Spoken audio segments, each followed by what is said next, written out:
തെലുങ്ക് സിനിമയിലെ പുത്തൻ താരോദയമാണ് ശ്രീലീല. തന്റെ ഡാൻസ് കൊണ്ടും സ്ക്രീൻ പ്രസൻസ് കൊണ്ടും ഒരുപാട് ആരാധകരെയാണ് ചുരുങ്ങിയ സമയത്തിനുള്ളിൽ ശ്രീലീല നേടിയത്.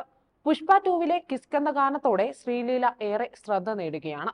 എന്നാൽ അഭിനയത്തിലെ തിളക്കത്തേക്കാൾ ഉപരിയായി നിരവധി കാരുണ്യ പ്രവർത്തനങ്ങളിലൂടെയും ശ്രീലീല ജനഹൃദയങ്ങളിൽ തിളങ്ങി നിൽക്കുന്നുണ്ട്.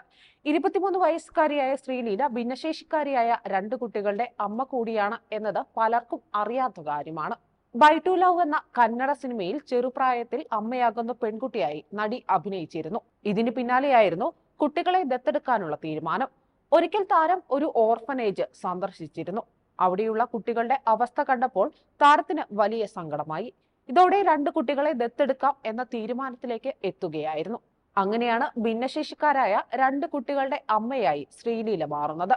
വെറും 21 വയസ്സ് പ്രായമുള്ളപ്പോഴാണ് താരം ഈയൊരു തീരുമാനം എടുത്തത്. 2022-ലാണ് ഭിന്നശേഷിക്കാരായ ഒരു ആൺകുട്ടിയെയും പെൺകുട്ടിയെയും ശ്രീലീല ദത്തെടുത്തത്.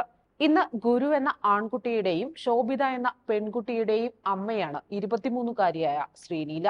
തെലുങ്ക് താരം മഹേഷ് ബാബുവിന്റെ ഗുണ്ടൂർക്കാരം എന്ന സിനിമയിലെ കുറിച്ചി മടത്തപ്പെട്ടി എന്ന ഹിറ്റ് ഗാനത്തിലൂടെയാണ് മലയാളി പ്രേക്ഷകർക്ക് ശ്രീലീലയെ കൂടുതൽ പരിചയം. എന്നാൽ ഇതിനു മുൻപ് മറ്റ് നിരവധി സിനിമകളിൽ ശ്രീലീല നായികയായിരുന്നു. 2017-ലെ തെലുങ്ക് ഹൊറർ ചിത്രമായ ചിത്രാംഗതയിലൂടെ നായികയുടെ കുട്ടിക്കാലം അവതരിപ്പിച്ചുകൊണ്ടാണ് ശ്രീലീല സിനിമാ രംഗത്തേക്ക് എത്തുന്നത്. 2019-ലെ കന്നഡ റൊമാന്റിക് ചിത്രമായ കിസ് എന്ന സിനിമയിൽ നായികയായി ശ്രീലീല തന്റെ കരിയർ ആരംഭിച്ചു. Bachelor of medicine, bachelor of surgery ബിരുദങ്ങൾ നേടിക്കൊണ്ട് മെഡിക്കൽ പഠനം പൂർത്തിയാക്കിയ ശ്രീലീല ഇന്ന് തെന്നിന്ത്യയിലെ തിരക്കുള്ള താരമാണെങ്കിലും മെഡിസിനിൽ ബിരുദാനന്തര ബിരുദം നേടാനുള്ള ശ്രമത്തിൽ കൂടിയാണ് താരം. അമേരിക്കയിലാണ് താരത്തിന്റെ ജനനം.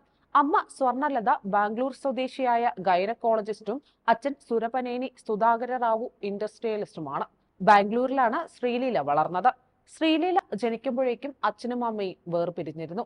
അതുകൊണ്ട് തന്നെ ശ്രീലീലയുടെ കുട്ടിക്കാലം പ്രശ്നഭരിതമായിരുന്നു. എന്നാൽ ശ്രീലീല പഠനത്തോടൊപ്പം തന്നെ സിനിമയിലും സജീവമായി. പുഷ്പ 2 എന്ന ബിഗ് ബഡ്ജറ്റ് ചിത്രത്തിലെ ഐറ്റം ഡാൻസിലൂടെ പാൻ ഇന്ത്യൻ ലെവലിലേക്ക് ശ്രദ്ധ നേടുകയാണ് താരം. ചെറുപ്പം മുതൽക്കേ ഭരതനാട്യം പഠിച്ചിട്ടുള്ളതും ശ്രീലീലയ്ക്ക് കരിയറിൽ ഗുണം ചെയ്തിട്ടുണ്ട്. തെലുങ്കിൽ നിറഞ്ഞു നിൽക്കുന്ന ശ്രീലീല അധികം വൈകാതെ ബോളിവുഡിലേക്കും അരങ്ങേറുമെന്നാണ് റിപ്പോർട്ടുകൾ പറയുന്നത്. മുൻനിര നായകൻ വരുൺ ധവാന്റെ നായികയായിട്ടായിരിക്കും ശ്രീലീലയുടെ ബോളിവുഡ് എൻട്രി. വരുണിന്റെ പിതാവും പ്രശസ്ത സംവിധായകനുമായ ഡേവിഡ് ധവാൻ സംവിധാനം ചെയ്യുന്ന കോമഡി ചിത്രത്തിലൂടെയാകും ശ്രീലീല ഹിന്ദിയിലെത്തുക. തെലുങ്കിലും താരത്തിൻ്റെതായി നിരവധി സിനിമകൾ അണിയറയിൽ തയ്യാറെടുക്കുന്നുണ്ട്. പവൻ കുമാറിന്റെ നായികയായിട്ടുള്ള ചിത്രവും അണിയറയിലുണ്ടെന്നാണ് റിപ്പോർട്ടുകൾ.